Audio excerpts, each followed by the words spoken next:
Os fatores ansiogênicos. Ansiogênico é aquilo que causa ansiedade. O que pode causar ansiedade? Os objetos, de modo geral, as coisas. As coisas que eu tenho e as coisas que eu não tenho podem me causar ansiedade. Às vezes tem gente que muda para uma casa nova e não quer sair com medo que alguém entre. É isso. E às vezes também alguém fica em dado lugar pensando no objeto que já quebrou, que já foi embora, que já levaram, que roubaram, coisa desse tipo. Isso causa ansiedade também. Quer dizer, então os objetos podem causar ansiedade, as situações podem causar ansiedade e causam ansiedade. Alguns de vocês que estão aqui, certamente uma vez ou outra vão ter que estar aqui na frente falando alguma coisa. E alguns ficam ansiosos nessa situação, né? E eu vou ter que falar lá na frente. Às vezes, quando eu estou numa palestra, num lugar grande, essa semana aconteceu isso numa escola dos salesianos, né? Os salesianos é um grupo católico que tem muitas escolas e tem alguns serviços sociais interessantes. Eles têm na Moca uma escola profissionalizante para pessoas carentes, eles têm lá mais de 100 alunos que não pagam e aprendem a profissão de gráfico, design, tudo ligado à gráfica. Eles têm uma gráfica enorme lá, produzem ali, então eles dão um ensino completo para a pessoa sair dali com a profissão. E eu estava lá fazendo a palestra para eles, e uma pessoa perguntou lá no meio, eu fui lá no meio com o microfone e disse, faz a pergunta alta aqui para todo mundo ouvir. O rapaz fez. Aí uma moça na frente, até parecida com você, assim, bonitinha. Tá bem na frente, ela fez assim, fazer uma pergunta, eu falei para ela, faz, ela fez, ai! Ela na cadeira, eu falei, faz a pergunta. Porque ela nem queria perguntar, eu falei, tá bom, então fala aqui, eu falo aqui no microfone. A situação, ela pode gerar ansiedade, susto, medo. A depressão não, porque a depressão é no passado. Mas a situação, ela pode ser muito ansiogênica. As relações, o relacionamento, de modo geral, pode causar ansiedade e angústia. Principalmente quando a gente quer que o outro mude. Eu não aceito bem aquela pessoa, porque ela podia mudar, e a pessoa não muda. Então, eu fico querendo. Então, esse tipo de relacionamento, ele que tem que me pedir desculpa, ele que faz isso, ele que faz aquilo, mas é na minha cabeça que isso vai indo. Eu vou indo lá para mudar a pessoa. Às vezes eu chego lá e já estou irritada com ela, sem ela dizer nada, sem falar nada, sem acontecer nada. Aí o relacionamento já não dá certo. Mas é a ansiedade por aquilo que pode acontecer.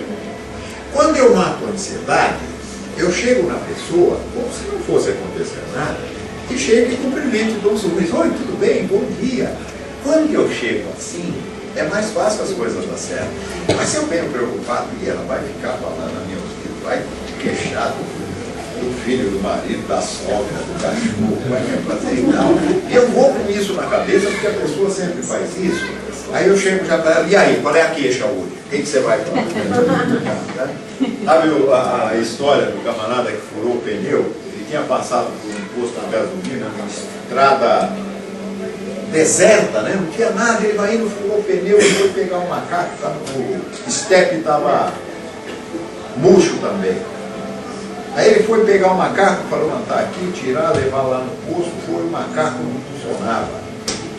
Aí ele falou, bom, vou até o posto, pediu, esse cara me empresta um macaco. E começou a andar, tinha 1 quilômetro. Ele foi, né, mas o cara não vai me emprestar o macaco. Eu vou chegar lá e ele vai falar para mim, como é que você anda com um carro na rua sem um macaco? Ele falou, bom, mas eu vou explicar para ele, ele vai entender, ele vai me dar o macaco, eu pego o macaco e vem aqui. Não, mas ele vai falar, você é o irresponsável.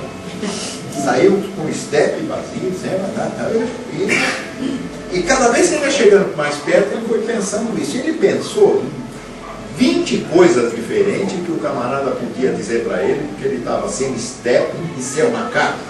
Ele chegou, a pessoa do posto falou, pois não, em que posso ajudar? Quer saber uma coisa? Fica com seu macaco, eu vou chamar o bicho.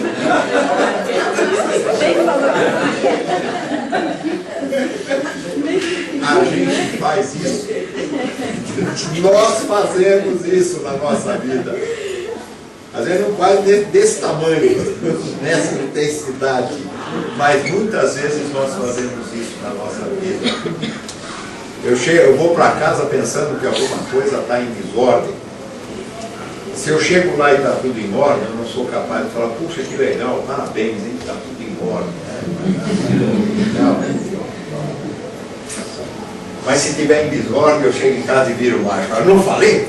Sabia que ia chegar aqui e achar tudo desse jeito. Olha aí, a gente faz isso mais com as pessoas que estão mais próximas, com as pessoas que a gente ama.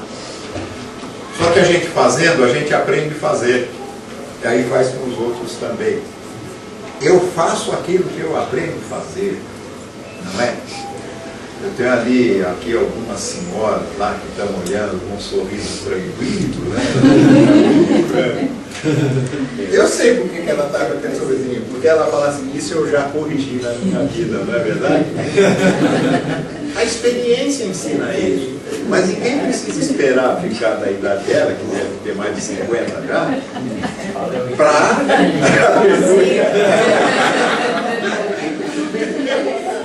Ninguém precisa chegar na idade da gente que é mais maduro para aprender essas coisas. Precisa exercitar isso enquanto é novo. Olha aqui, se ela começar a exercitar isso agora, daqui um pouco ela já sabe fazer isso. Já pensou quando estiver na nossa idade, que é na vida? Isso aí vai ser um posto de sabedoria, vai poder ajudar muita gente. É preciso exercício. E saber isso aqui, olha, as representações estão aqui.